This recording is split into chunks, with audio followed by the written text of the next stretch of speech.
नमस्कार मंडळी, मस्त असं रगडा पॅटीस बनवूयात आपण आज। हे काय केलंय बघा, बटाटा शिजवून घेतलेला आहे साल काढून, त्याच्यामध्ये थोडीशी हळद टाकलेली आहे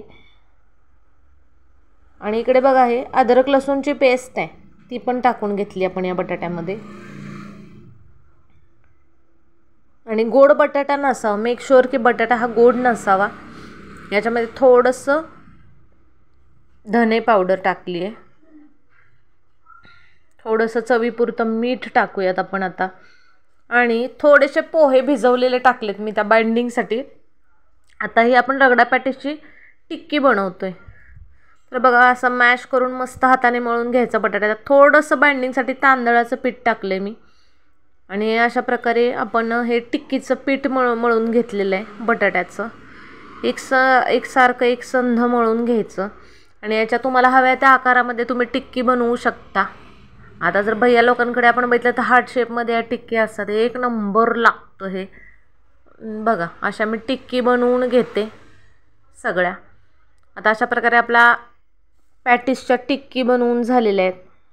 तर काय करायचं, पसरट एक तवा आहे, त्याच्यावर थोडंसं तेल किंवा बटर जरी टाकलं तरी चालेल, आणि त्या टिक्की तांदळाच्या पिठात बुडवून घेतल्यात, आणि नंतर तव्यावर अशा पसरवून दोन्ही साईडनी छान खमंग अशा भाजून घ्यायच्या। आता बघा पलटल्यानंतर थोडासा रंग त्याचा लालसर होईपर्यंत भाजून घ्यायचा। आता आपल्या ह्या आलू पॅटी किंवा टिक्की तयार। आता रगडा बनवूयात आपण। हे बघा पातेलं घेतलं आहे, त्या पातेल्यामध्ये तेल टाकलं, त्याच्यात जिरे मोहरी थोडासा हिंग टाकला आहे। आता ह्याच्यामध्ये कांदा टाकला, कांदा थोडासा आता आपण लालसर भाजून घेऊयात। आणि यासाठी वाटाणा मी आदल्या रात्रीच भिजत ठेवला होता, पांढरा वाटाणा जो पाणीपुरीवाले आपले भैया वापरतात तो वाटाणा।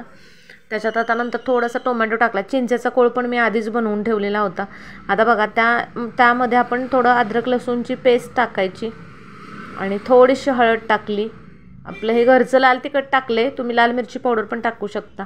धने पावडर टाकलेली आहे, थोडासा गरम मसाला टाकलेला आहे इथं, आणि छान लाल असं भाजून घ्यायचं। आणि त्याच्यामध्ये आपण जो शिजवलेला वाटाणा आहे, पांढरा वाटाणा, तो वाटाणा नंतर रात्री भिजवून शिजवून घ्यायचा मस्त 6-7 चिट्ट्या काढून, आणि ते चिंचेचा कोळ थोडासा या रगड्यामध्ये टाकून घ्यायचा, आणि थोडंसं चवीपुरतं मीठ, चवीपुरती साखर, त्याच्यामध्ये चाट मसाला कंपल्सरी आहे, आणि थोडंसं असं तुम्हाला हवी तशी कन्सिस्टन्सी तुम्ही ठेवू शकता याची। मस्त असं पॅटी आणि आपला रगडा पॅटीस तयार। त्याच्यावर तुम्ही शेव घाला, चिंचेचा कोळ घाला, आणि मस्त ताव मारा, एक नंबर लागतं हे रगडा पॅटीस। तुम्ही पण नक्की ट्राय करा। याच्यावरती कांदा शेव टाकायचं, कोथिंबीर असेल तर कोथिंबीर टाकायची, आणि ह्या पावसाच्या वातावरणात हा रगडा पॅटीस खाण्याचा बेत एक नंबर राहतो।